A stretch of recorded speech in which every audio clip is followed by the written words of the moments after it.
Hello అండి దిస్మంది.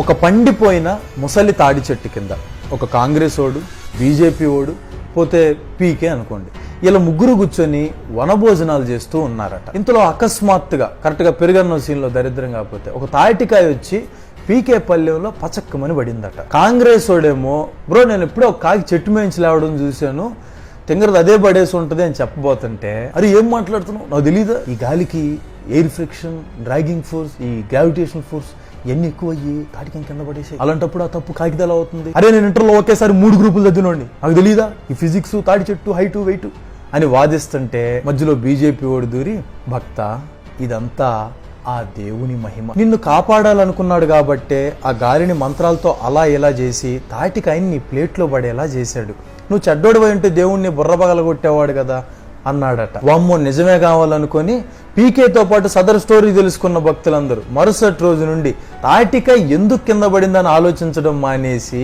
BJP వాడు మొహం మొక్కడం మొదలెట్టారట. ఇంకా కాంగ్రెస్ ఏం చేస్తుంది, ఆర్గ్యుమెంట్ ఓడిపోయింది కదా, సమంతాల అని బొంగమూతి పెట్టుకుని ఇంటికే పరిమితమైందట. వాస్తవానికి ఇక్కడ కింద పడింది తాటిపండు కాదండి, జీడిపండు.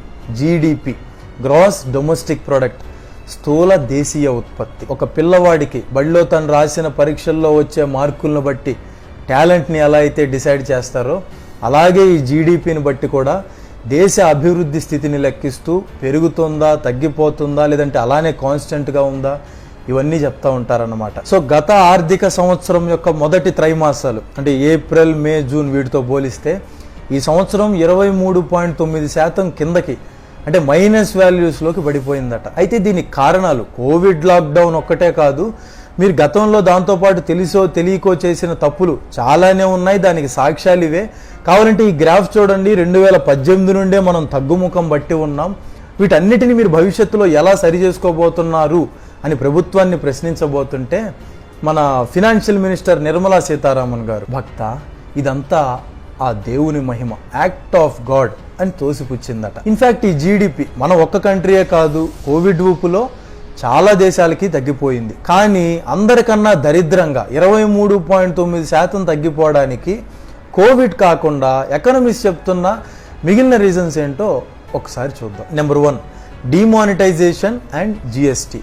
2016లో మోడీ గారు నోట్లు రద్దు అనౌన్స్ చేసిన మరుసటి రోజునే మన్మోహన్ సింగ్ గారిని మన మాజీ ప్రధానమంత్రి, గొప్ప ఆర్థిక శాస్త్రవేత్త కూడా, మన ప్రధానమంత్రి మీ నోట్లో పెద్ద లడ్డు పెట్టబోతా ఉన్నాడు, దీని అసలైన రుచి ఇవాళ కాదు భవిష్యత్తులో బయటపడబోతుంది, history will be very kinder to me, మీకు రుచి తెలిసిన రోజు నన్ను మెచ్చుకుంటారు అన్నాడు. నేను ఒక్కడే కాదు, ఈవెన్ చాలా మంది ఇతరత్ర రిటైర్ అయిన ఎకనమిస్టులు, ఐఏఎస్లతో పాటు కరెంట్ కేరళ ఫినాన్షియల్ మినిస్టర్ కూడా అన్నట్టుగానే పాత నోట్లన్నీ 99.3% ఇంక్లూడింగ్ కరప్టెడ్ మనీ కొత్త నోట్లుగా మారిపోయాయి.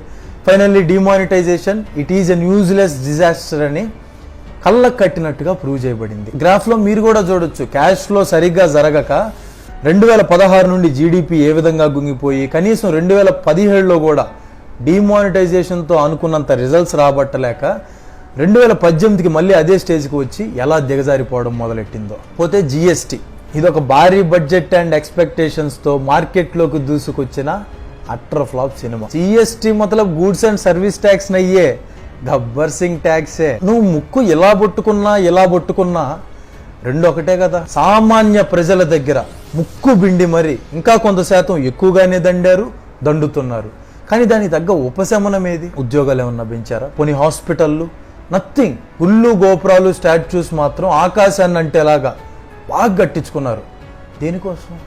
ఆడొచ్చేపోయే ఫారిన్ వాళ్ళ దగ్గర డిగ్రీ పట్టాబరిచి మరి డాలర్ నోట్లు అడుక్కోవడానికి. చిన్న చిన్న వ్యాపారస్తులు, MSMEs, micro, small and medium enterprises, వీళ్ళనైతే మానసికంగా, ఆర్థికంగా గందరగోళానికి గురి చేసి నష్టాల్లోకి నెట్టి పారేసింది జిఎస్టీ. ఇది వాస్తవమో కాదో మీ ఊర్లో ఒక చిన్న గ్రోసరీ షాప్ నడుపుకునే ఒక చెట్టియారిని కదిలిచ్చి చూడండి, క్లుప్తంగా చెప్తారు. అంతలా అండర్ ప్రిపేర్డ్గా పదే మార్పు చేర్పులు చేస్తూ ఎగ్జిక్యూట్ చేసినారు కాబట్టి ఇవాళ స్టేట్ గవర్నమెంట్స్కి కనీసం వాళ్ళ షేర్లు కూడా వాళ్ళకి ఇవ్వలేని పరిస్థితిలో ఉన్నారు. ఇట్స్ ట్రూ, కోవిడ్ లాక్డౌన్ కన్నా ముందుగానే మన జిఎస్టీ స్ట్రక్చర్ వల్ల చాలా విషయాల్లో ఎక్స్పోర్ట్స్, ఎకానమీ, ఎంప్లాయ్మెంట్ ఇవన్నీ డిక్లైన్ అవ్వడం మొదలెట్టాయట. కానీ ఇవాళ సింపుల్గా కరోనా కడవలే దెయ్యం దేవుడా అంట సాకులు చెప్పుకొని కవర్ చేసుకుంటున్నారు. Then the most important thing, bankruptcy.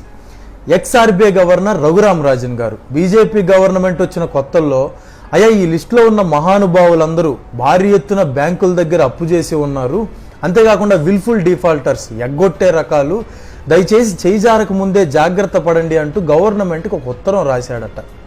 తాతయ్య గారు దాన్ని అసలు పట్టించుకోవాలి. తరువాత ఆయన పోయి 2016లో ఉర్జిత్ పటేల్ అని ఇంకొక ఆయన ఆర్బీఐ గవర్నర్ బాధ్యతలు చేపట్టినారు. సరే ముందోడంటే ఏదో ఫాల్ట్ ఎదుగుతా తలా తోకా తింటా ఉన్నాడు, ఈయనన్నా లైన్లో పెట్టుకుందామని జనరల్గా ఎన్పిఎల్ నాన్ పెర్ఫార్మింగ్ లోన్స్ అని బ్యాడ్ లోన్స్ ఏవైతే బ్యాంకుకి టైంకి తిరిగి సరిగ్గా అట్లా పోతూ ఉంటారో వాళ్ళకి గతంలో 90 రోజులు గడువు ఇచ్చేవాళ్ళు.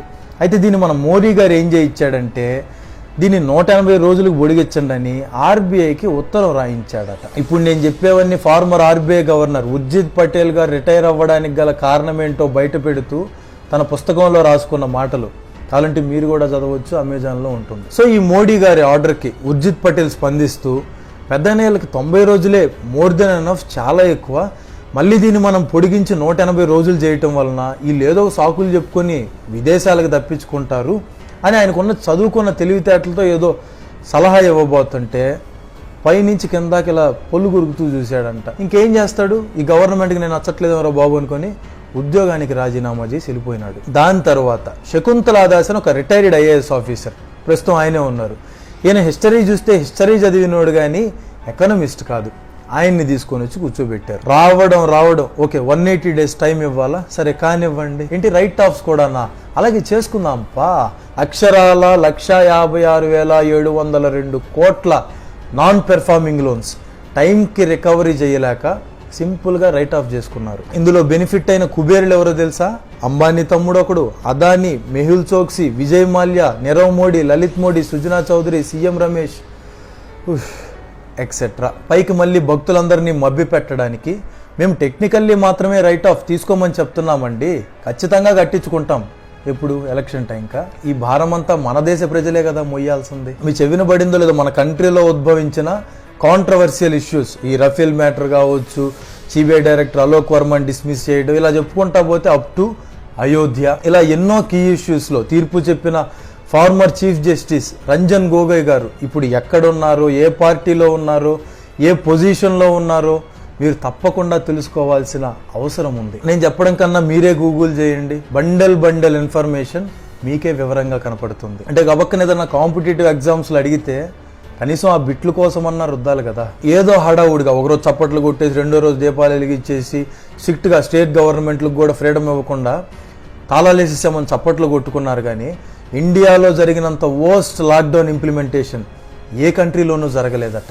విచక్షణారహితంగా కర్రలతో కొట్టడం, వలస కార్మికులనైతే పస్తులతో చంపేయడం, రోడ్లు పక్కనే ప్రసవాలు, ఇట్ హ్యాస్ హ్యాపెండ్. తీరా ఏమైంది? అన్లాక్ 1 అవి చేయొచ్చు, ఇవి చేయకూడదు. అన్లాక్ 2 ఇవి చేయొచ్చు, అవి చేయకూడదు.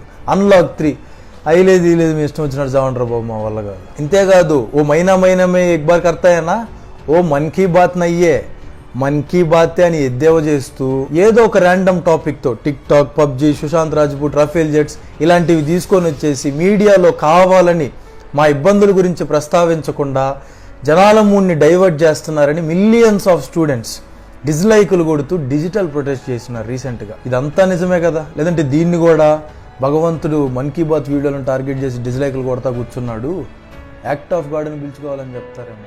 There is an attack on reason, there is an attack on science, there is an attack on civilized values themselves, civilized discourse itself. For example, if you say anything against Mr. Modi, you are likely to be lynched by mobs on the streets. If you are a Muslim, you are going